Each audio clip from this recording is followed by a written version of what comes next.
What is going on, my Super Sandwiches? Rhymestyle here, and today I'm bringing some more Dragon Ball Xenoverse 2 news in regards to the Switch version of the game, as well as DLC Pack 4, which is going to be available next month. Fingers crossed that it's not going to be at the end of the month. Come on, Bandy! We don't want to wait that long. So as you guys already know, or don't know, MERGED, Zamasu, and Vegito Blue are going to be the characters available in DLC Pack 4. Looks like no Trunks. We're just getting 2 characters this time, and it's going to be MERGED, Zamasu, and Vegito Blue, as I just said. Now, I'm not going to lie to you, but I'm very skeptical on how Vegito Blue is going to be done in this game, just due to the fact that he had next to no airtime in his fight against MERGED Zamasu. In fact, this man has had as much airtime as Launch did in Dragon Ball Z. And to those who don't get that joke, Launch was that character from Dragon Ball that Toriyama actually forgot about and didn't include in all of Dragon Ball Z. So yeah, obviously it's a joke. With the little airtime that he had, what will Dims do with his character? Now we know 2 things, obviously because we have 2 screenshots. He does have a Super Godfist style move, which I assume is going to be his ultimate attack, similar to how Trunks has a Burning Strike, but instead of kicking, he punches. And I mean, he did do that in his fight. That's one thing he did in the fight against MERGED Zamasu. And the other thing is he has a brand new Spirit Sword style attack that you see in a second screenshot. Now here's my theory. I assume that the Spirit Sword is more of a super attack, just due to the fact that, I mean, it's pretty obvious that they're going to give Vegito Blue Final Kamehameha. Unless we get 2 variations, there's no reason why they would not include that, because he did that move against him in the fight. And on top of that, Final Kamehameha was first unveiled in a game, and then later was adapted into the series. So to not include Final Kamehameha as part of this build is weird, unless they have 2 builds. Which is why I assume that the second move that you see down there with the Spirit Sword is a super attack, maybe a counter, fingers crossed, that he's doing against MERGED Zamasu. So again, I have no information about that. In fact, what do you guys think? Do you think that's a super attack, or do you think it's the ultimate attack? Feel free to discuss it down below. I mean, the only thing that makes sense is it is a different attack, just due to the fact that Vegito Blue also has a different pose that he's doing while he's firing it off. Because if you guys know, when you fire that attack off, the ultimate version of it, he's kind of standing still and just kind of catches it, but he has 1 leg up. So that's definitely a different kind of move. And again, fingers crossed that it's some kind of like super attack, maybe like a counter. I'll be okay with that. Now, as far as MERGED Zamasu, he's probably the one that I'm most excited about. In fact, in the comment section below, let me know which character you're more hyped for, MERGED Zamasu or Vegito Blue, and why, and feel free to discuss that down below. But we just see basically 1 screenshot. It looks like that's the same move, just from 2 different angles. We have him creating the fireball, making the sun, and then the second screenshot is him throwing it. But what I think is really cool is the fact that they also include the halo for MERGED Zamasu behind him. I think it's a nice touch. But overall, though, there's nothing else to really talk about, just due to the fact that, again, all we got was 4 screenshots, and that's it. Now, I do want to point out that this is the paid DLC for Pack 4. We still have no idea what's going to be included in DLC Pack 4's free update. Fingers crossed that they do give us Trunks. Just because Trunks is not on this actual scan does not mean that it's 100% confirmed that he's not in the game yet. But at the same time, it's also not 100% confirmed that he's going to be in the game in the free update, because we don't know what's going to be included in it. So when there's more information released around what's going to be done in DLC Packs 4 free update, I'll let you guys know. So make sure you stay tuned to the channel, subscribe if you're new, and I will keep you guys in the loop with everything you need to know about Xenoverse 2. Speaking of Xenoverse 2, shall we talk about the Switch version? We shall. Now, for the most part, I've been keeping quiet about the Switch version just due to the fact, to be honest, I don't believe in it. The reason why I don't believe in it is because, well, the Switch itself isn't as powerful as the hardware as like the PS4 and Xbox One is. And when they do release the version on the Switch, I believe it's going to be kind of a little bit more dumbed down version, just because it probably can't handle as much. The first question I want to know is can it even maintain 60 frames per second? Can it do XYZ? Will it have all the same content that our version of the game had on the Xbox One, PS4, and PC? And for that right now, I still can't answer it. I mean, I assume they'll have everything. It'll just be kind of scaled down, maybe look less as nice, run 720p as opposed to 1080. I'm sure they'll make it work. And I don't know, until I see actual gameplay, I'm very skeptical how the Switch version is going to run. However, we do have a little bit more information that was just released along with these scans. Big shout to Zamasu. If you want to see the article for yourself and the scan, I will link it in the description below. But they listed some more information that was revealed alongside these scans. Now, the first one has me kind of interested, because I feel like this could be a big solution to the lag problems available on the game right now. They're doing a special co-op play that lets you and friends play in the same room. So let's say you and 5 other friends, so 6 of you guys, are in a single room, all with your Switches. You can actually connect to each other from that distance and play. And what this will do technically is basically it's like local play, but on your own screens, and that should technically reduce lag, theoretically, of course.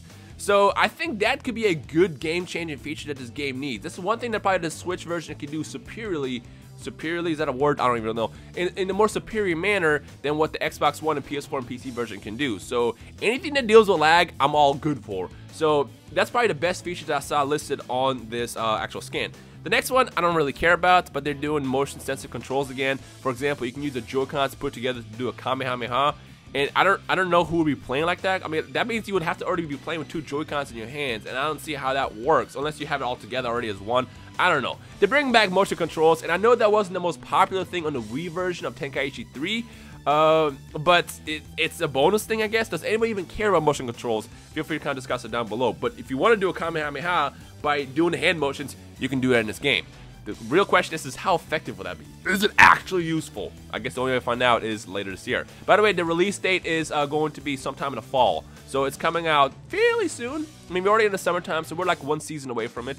You also want to mention that because I know people are going to ask. And finally, they're also doing the 2-player Joy-Con battles thing, which is basically when you set up the Switch on a table or something, and then you split your control into 2 and play with a friend locally. Now, I'm personally not a big fan of it. I've tried it once with Mario Kart, and granted, this is Mario Kart, where you just basically have to press like 2 buttons, essentially. A game like Xenoverse can get very intense, and playing on a tiny controller can be kind of annoying. So I don't know how that's going to work out. It's a cool gimmick. Again, this is the one thing that they used to market the console when they first announced it and released it, and they still are, you know, basically marketing. But I'm personally not a big fan of the 2-player Joy-Con battles just because my hands are too big. I don't know if this is my problem or everybody else's problem, but I have giant man hands, and when it comes down to holding that tiny-ass controller, it doesn't work out. But you can do it. To those who do care, you can do the 2-player Joy-Con battles, which is, again, the one thing that the Nintendo company has been marketing for the Switch ever since it came out. So it's part of the game. The next piece of news and final piece is actually the most interesting, just because I don't know how to react to it. And I'm curious to know what you guys think about this. For a limited time bonus, experience the Time Patrol main story from the first Dragon Ball Xenoverse. Also, for early buyers, a code to unlock the characters from the main story early. By using this code, you'll have access to more than 70 characters from the start. Weird, it's as if they know that we don't like to start the game over 1,000 times and have to unlock everything 1,000 times. But that's a nice gesture. But yeah, the main story from Xenoverse 1. Why? Now, how I'm reading this, and this is just my speculation, or not my speculation, but how I'm assuming this is going to work. Limited time bonus, I think that means pre-order bonus, and for early buyers, I assume that means day 1 edition, meaning the first production of the game. So if you get the game within like the first week, 2 weeks, whatever the cycle is, you'll be able to get that code, which unlocks everything in the game, so you don't have to start over for the 10,000th time. And limited time bonus means pre-order bonus, meaning if you pre-order it, you also get access to the story. But why? That's what I want to know, but why?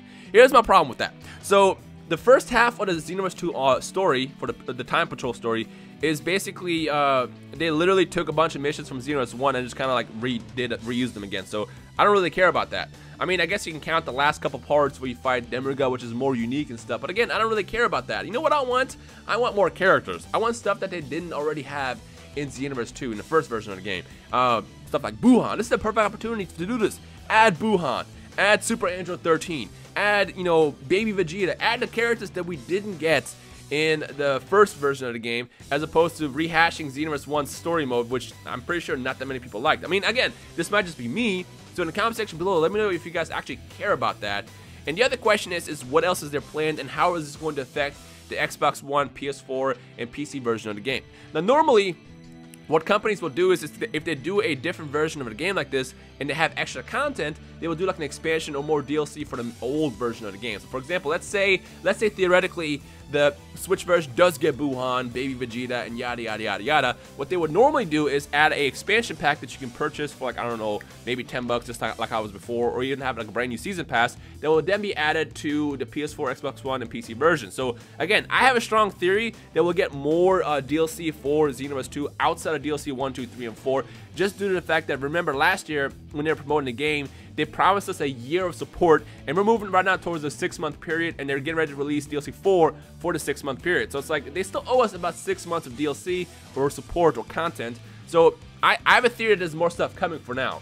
But again, when I get more information about that, I will let you guys know. In which case, what else would you guys want to see if you were in charge of DIMS? Let me know your thoughts in the comment section below. But overall, this Time Patrol stuff as like a bonus, I don't really care about. But again, it might just be me. So let me know your thoughts in the comment section below. But overall, though, that's everything. So Switch version, Vegito Blue, MERGED Zamasu. What are you guys excited about? Feel free to discuss all down below. And as far as the DLC Pack 4, let me know which character you guys care about more between Vegito Blue and MERGED Zamasu, and I guess we can take it from there. Anyway, so once I get any more information about this, whether it be gameplay or other stuff planned for the Switch version, or even more DLC for Xenoverse 2, I will let you guys know, so make sure you stay tuned to the channel, subscribe if you're new here, and I'm going to keep you guys in the loop.